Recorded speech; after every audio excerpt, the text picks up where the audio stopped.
రమగారు మనం last time కూర్చున్నప్పుడు ఒక వీడియో చేశామండి అత్తగారుల గురించి. వాళ్ళ డామినేటింగ్ కానీ వాళ్ళ బిహేవియర్ కానీ ఎలా ఉండాలి ఎలా ఉండకూడదు అని ఒకళ్ళు మనకి ఒక క్వశ్చన్ రేస్ చేశారు. ఒక ప్రశ్నకి సమాధానంగా మాట్లాడాం. అయితే మీరు అప్పుడే అన్నారు ఓన్లీ అత్తగారి గురించే మాట్లాడితే మిగతా వాళ్ళందరూ నా మీద పోట్లాడతారు జయ, కోడళ్ళు కూడా వాళ్ళు ఎలా ఉండాలి అనే విషయం మనం ఒక వీడియో చేద్దామని. సో ఆ టాపిక్ తీసుకుందామండి ఈరోజు. కోడళ్ళు వాళ్ళ బిహేవియర్ ఎలా ఉంటుంది, ఎలా ఉండాలి. ఇప్పుడు ఇవి అన్ని రకాలు ఉంటాయి జయ. మెతగ్గా ఉండే అత్తగారులు ఉన్నారు, డామినేటింగ్గా ఉండే అత్తగారులు ఉన్నారు. ఈ అత్తగారుల కాళ్ళ కింద పడి నలిగిపోయి జీవితాలు దుర్భరం చేసుకునే కోడళ్ళు ఉన్నారు. అత్తగారులను అసలు అన్నం కూడా పెట్టకుండా ఆస్తంతా ఓడలాక్కుని మొగుళ్ళని సొంతం చేసుకునే కోడళ్ళు ఉన్నారు. రెండూ ఉన్నారు. కాకపోతే మనకు సాధారణంగా కోడంటికం అన్న మాట మాత్రం మనం ఎక్కువగా వింటాం. అత్తగారులు కోడళ్ళని ఇబ్బంది పెడతారు అనేది మనం ఎక్కువగా వింటూ ఉంటాం, అదే వింటాం. అవును. ఇప్పుడు కోడళ్ళ బిహేవియర్ వల్ల చాలా బాధపడే అత్తగారులు కూడా ఉన్నారు. హింసని అనుభవించే వాళ్ళు, పారిపోయేందుకు వెళ్ళిపోయేందుకు ఇంకొక దారి లేక వృద్ధాప్యానికి వచ్చేసి అనారోగ్యాలు వచ్చేసి ఎక్కడికి వెళ్లేందుకు వేరే దారి లేక ఉన్న ఒక్క కొడుకుని వదిలిపెట్టలేక, ఒకళ్ళు లేదా ఇద్దరే కదా ఈరోజు సంతానం. అవునండి. ఆర్థికపరమైన ఇబ్బందులతోటి లేదా అనారోగ్యాలతోటి లేదా ఏమిటంటే డిపెండెన్సీ, ఎవరి మీదైనా ఇండిపెండెంట్గా ఉండలేక చాలా క్లిష్టమైన పరిస్థితిని అనుభవిస్తూ కోడళ్లతో పాటే చచ్చినట్టు ఉండవలసిన పరిస్థితి ఉన్న అత్తగారులు కూడా కోకొల్లలుగా ఉన్నారు ఇవాళ రేపు. ఆడపిల్లలందరూ ఇంచుమించుగా చదువుకుంటున్నారు, ఉద్యోగాలు చేస్తున్నారు. ఎంతో కొంత, చిన్నదో పొన్నదో ఏదో ఒకటి. ఈ ఉద్యోగాలు చేసే కోడళ్ళకి ఇంట్లో అత్తగారు ఉన్నారనుకో, తాము బయటికి వెళ్తారు, ఇల్లు అత్తగారు నడపాలి, మంచి చెడు మొత్తం ఆవిడే చూడాలి, వాళ్ళే చూసుకోవాలి. ఆ అమ్మాయి కొంచెం కొన్ని పనులు చేస్తుంది, ఏదో కొంత చేస్తుంది. కాకపోతే ఎట్లా చేస్తారంటే వీళ్ళు చేకేం చేస్తారు అనే ధోరణిలో బిహేవ్ చేస్తారు. చాలామంది ఆడపిల్లలకి తమ అమ్మ కరెక్టు, తమ అత్తగారు తప్పు. వాళ్ళ అమ్మ ఎన్ని తిట్టిపోసినా, ఎంత పెట్టకుండా చేసినా, తనని సరిగ్గా చూసినా చూడకపోయినా కూడా, అంటే ఆ తల్లికి ఆవిడ పరిస్థితి ఏదో ఉంటుంది, తల్లి ఇంపార్టెంట్. ఎన్ని రకాలు చేసినా ఏదో విసుకుందో, కసుకుందో, కేకలేసిందో, చిరాకు పడిందో అత్తగారు నచ్చదు. ఈవిడ మనిషే, ఈవిడికి ఇలాంటివి ఉంటాయి అని అనిపించదు. మన అమ్మ విసుకుంటే మనకు అలవాటుగా ఉంటుంది, అత్తగారు విసుకుంటే తప్పుగా ఉంటుంది. ఏమంటారు, ఈ ఊరికి ఆ ఊరు ఎంత దూరం, ఆ ఊరికి ఈ ఊరు కూడా అంతే దూరం. అవును. ఆ ఇంగితం లేకుండా పోతుంది చాలా మందికి. ఇవాళ రేపు అని అందరికీ ఉంటారు కదా. అంటే ఈ రోజుల్లో కోడళ్ళు ఇలా ఉన్నారు అని నేను అన్న చేయ, అది చాలా తప్పు. ఈ రోజుల్లో కోడళ్ళు కాదు, కోడళ్ళు ఏ రోజుల్లో అయినా ఉన్నారు ఇలాంటి వాళ్ళు. దాష్టికం చేసే అత్తగారులు అన్ని కాలాల్లో ఉన్నట్టే ఇట్లా పొగరుబోత్తనంగా ప్రవర్తించే కోడళ్ళు ఎంతమందో అప్పుడు ఉన్నారు, పాత రోజుల్లోనూ ఉన్నారు, ఇప్పుడు ఉన్నారు. అత్తగారులకి అన్నం పెట్టకుండా అరుగుల మీదకి తోసేసిన కాలం చూసాం మేము, మాకు తెలుసు అలాంటివి జరిగేవి ఇది వరకు. ఇప్పుడు కూడా అలాంటి పరిస్థితి ఉంది. ఇప్పుడు ఇంకా తెలివిగా చేస్తున్నారు, తెలివిగా చేస్తారు. తెలివిగా చేయటమే కాకుండా అత్తగారి బంగారం కావాలి, అత్తమామ సంపాదించిన ఆస్తులు కావాలి, అత్తగారు సపోర్ట్ చేయాలి తన్ని, కానీ తన రూపే నడవాలి. ఒక్క అక్షరం తేడా వచ్చినా సహించదు. ఆ రోజున మీరు ఇలా అన్నారు దగ్గర నుంచి మొదలు పెడతారు. మనం మనుషులం, ఇవి మనుషులకు అత్యంత సహజమైనది. మనకి మనిషి అవసరం ఉంది, మన పిల్లలకి పెద్దవాళ్ల తోడు కావాలి, మనకి ఇంట్లో ఒక మనిషి ఉండాలి, వీళ్లతో నేను కొంత సర్దుకోవాలి. పైగా నేను సంపాదించని, నేను ఏ రకంగానూ ప్రయత్నం చేయకుండా వచ్చిన ఆస్తి మీద నాకేం అధికారం ఉంది అనే ఆలోచనే ఉండట్లే. ఆత్మాభిమానం లేదు ఆడవాళ్ళకి. అంటే ఎలా ఆలోచిస్తారంటే నా భర్త, వాళ్ళ బిడ్డ, సో అది నాదే కదా అన్న ఆలోచన వస్తుంది తప్ప నాది కాదు అన్న ఆలోచన రాదు. నా భర్త వాళ్ళ బిడ్డ, నా భర్తకి బాధ్యత లేదా?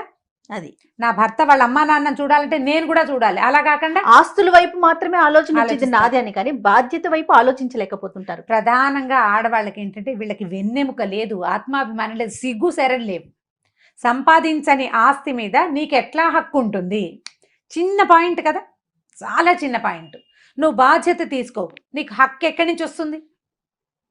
తీసుకోని బాధ్యత వెనకాల వచ్చే హక్కుని తీసుకుంటున్నారు అంటే మీకు వెన్నుపూస లేదు, వెన్నెముక లేదు, మనుషులు కాదు మీరు. ఇక్కడ ఇంకొక విషయం రమ్మగారు, మేము డబ్బిచ్చి కొనుక్కుంటున్నాం కదా నా భర్తని అని ఆలోచన కూడా ఉంటుంది. ఎందుకు కొనుక్కుంటావు? మొగుడినే కొనుక్కో. అప్పుడు అత్తగారి ఆస్తులు ఎందుకు కొనుక్కుంటావు నువ్వు? అది మొగుడిని కొనుక్కో, నీకు అంత ఎక్కువగా ఉంటే. ఖచ్చితంగా అదే ప్రశ్న. ఇప్పుడు నేను డబ్బిచ్చి ఈ ఇంటికి వచ్చాను, అలాంటప్పుడు నన్ను ఎందుకు చూడరు? మేమిద్దరం ఒకటే కదా, అతను ఆస్తి నా ఆస్తే కదా అన్న ఆలోచన ఇప్పుడు నీ వస్తుంది కదా. ఆస్తంతా అతనిది కాదు, వాళ్ళు డబ్బు ఇచ్చి వదిలించుకున్నారు మీ అమ్మ నాన్న, సరిగా చెప్పాలంటే. మరి ఇప్పుడు ఈ మాట వస్తే ఇది కూడా రావాలి కదా, అంతే. ఆ మాట వస్తే ఇది కూడా రావాలి. ఈ డబ్బు ఇచ్చాము అనే పాయింట్ అసలు పాయింటే కాదు జయ. ఇప్పుడు అసలు అలాంటి ఆలోచన లేదు. ఇప్పుడు చాలా ప్రధానమైనది ఏంటంటే అత్తవారిని బాధ్యత నువ్వు తీసుకోవు. ఓ ఇద్దరు పెద్దవాళ్ళదో ఒక పెద్దవాళ్ళదో బాధ్యత తీసుకోనప్పుడు వాళ్ళ ఆస్తి తీసుకునే హక్కు నీకెక్కడిది అని నిన్ను నువ్వు ప్రశ్నించుకో. ప్రతి ఆడపిల్ల ప్రశ్నించుకోవాలి. ఇలా ప్రవర్తించే కోడళ్ళంతా క్వశ్చన్ చేసుకోవాలి. నీకే బాధ్యత లేదు, మర్యాద లేదు.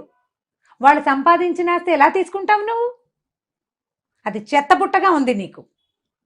చెత్తపుట్టలో చేయి పెడతావా? పెట్టవే నువ్వు. ఇంకెక్కడ ఆలోచన రావాలి కదా, అది మార్చుకోవాలి. ఆ ఐడియాలజీ మారాలి, అది మార్చాలి. ఆడవాళ్ళలో ఈ రకమైన ధోరణిని ప్రధానంగా మగవాళ్ళు దీన్ని ఎంకరేజ్ చెయ్యకూడదు. అవునండి, ఎంకరేజ్ చేయకూడదు. నువ్వు మా అమ్మని చూడవు, మా అమ్మతో మాట్లాడవు, మా అమ్మ అంటే నీకు పడదు. మరి ఆవిడ సంవత్సరానికి ఒకసారి ఇచ్చే డబ్బు ఎందుకు? ఆవిడ ఒంటి మీద బంగారం ఎందుకు? ఆవిడ వెనకాల రాబోయే రేపొద్దున డబ్బులు ఎందుకు?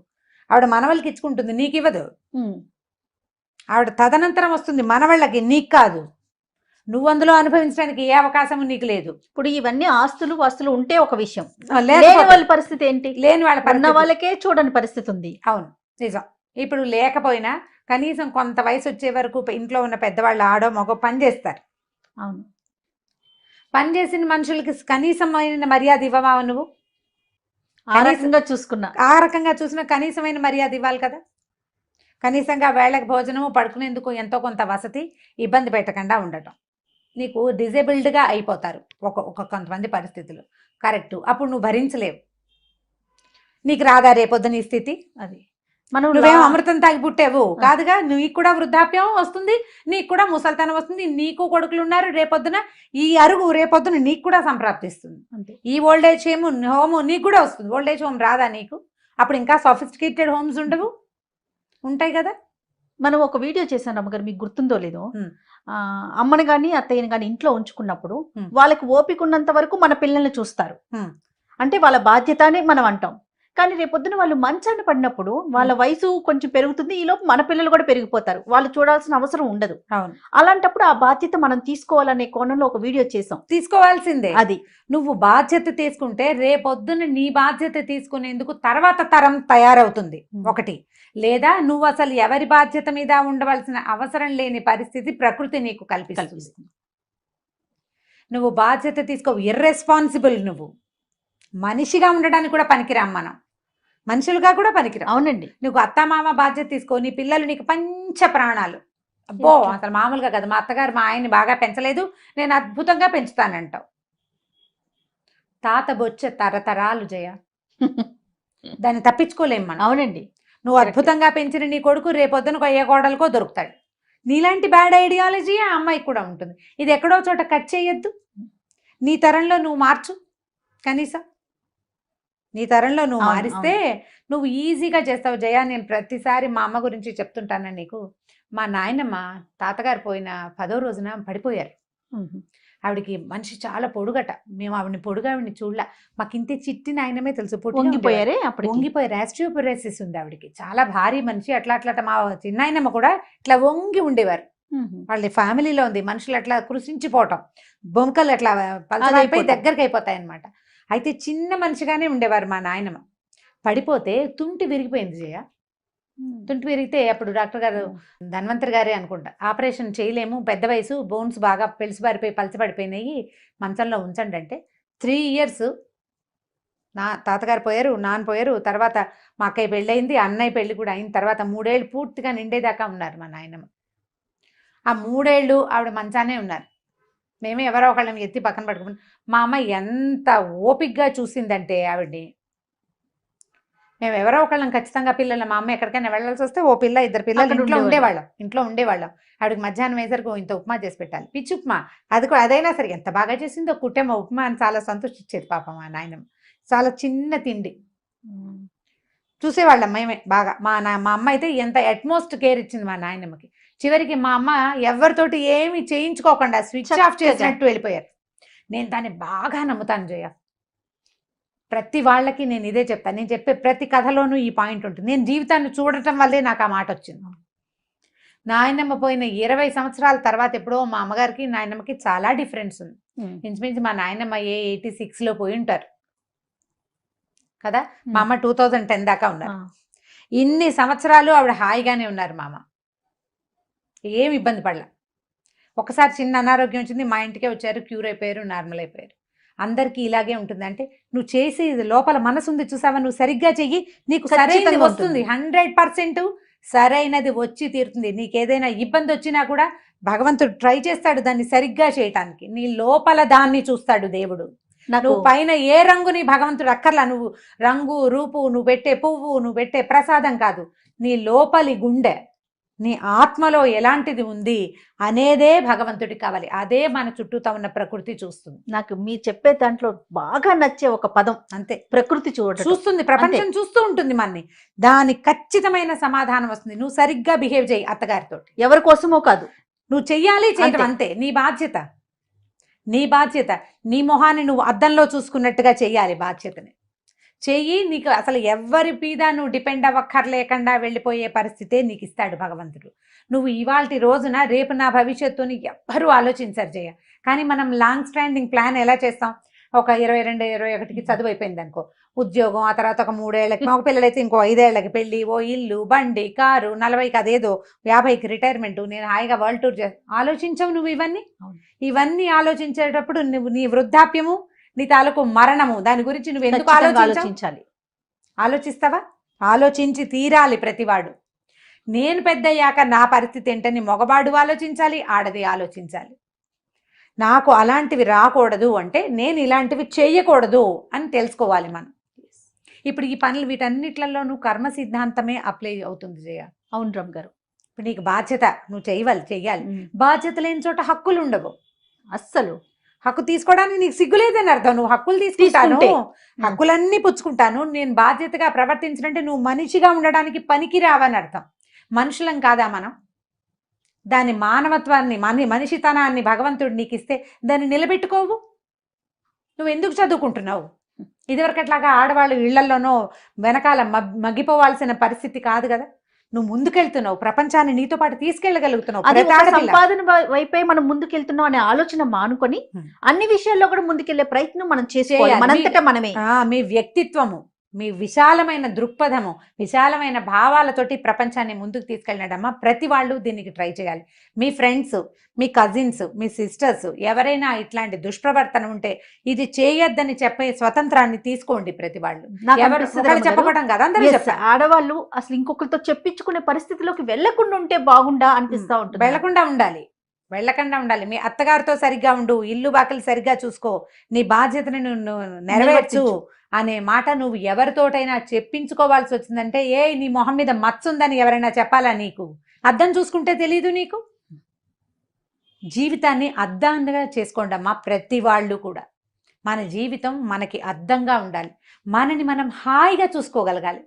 ఇక్కడంతా ఏదో ఉందనుకో, చూడంగానే ఎలా ఉంటుంది? జుగుప్సాకరంగా ఉంటుంది. ఇప్పుడు అది చూసుకోకూడదు. నీ మొహాన్ని ప్రశాంతంగా నువ్వు చూసుకోవాలి అద్దంలో. నీ జీవితాన్ని చూస్తే నువ్వు చేసిన సరైన పని, సజావైన నీ ప్రవర్తన, బాధ్యతాయుతమైన నీ మనస్తత్వము, నీ ప్రవర్తన కనపడితే నీ తర్వాత పిల్లలు, నీతో పాటు ఉండే ప్రపంచం అంతా నిన్ను మన్నిస్తుంది. ఇవాళ అత్తగారికి వచ్చిన స్థితి నాకు రాదని అనుకోవద్దు, డెఫినెట్గా వస్తుంది. మీకు పెళ్లి కాకముందు మీరు చిన్నపిల్లలు, పెళ్ళయింది, తల్లి అయ్యారు, పిల్లలు పెద్దగా అవుతారు. ఏడాదికి పిల్లలు పెరగరు, వాళ్ళతో పాటు నువ్వు పెరగవు. ఎన్నాళ్ళు ఉంటావు? మనం ఏమైనా అతిలోక సుందరులమా ఎల్లకాలం ఎంగగా ఉండడానికి? ఏం కాదు, మనమేమి అమృతం తాగలేదు. ఎవ్వరికీ తప్పదు అది. ఇది ఆలోచించుకుని ప్రవర్తించాలి ప్రతి కోడలు కూడా. మనం అత్తగారులకి చాలా చెప్పాం జయ. కోడళ్ళ అవ్వాల్సిన పిల్లలు, ఇప్పుడు ఇంకా రేపొద్దున పెళ్లిళ్ళు చేసుకోబోయే వాళ్ళు, ఆల్రెడీ పెళ్లిళ్ళు అయిపోయి ఉన్నవాళ్ళు, ఆల్రెడీ ఇలాంటి ప్రవర్తనా లోపాలు కలిగి ఉన్న వాళ్ళు ఇప్పటికైనా తప్పేదేలేదు, మార్చుకోండి.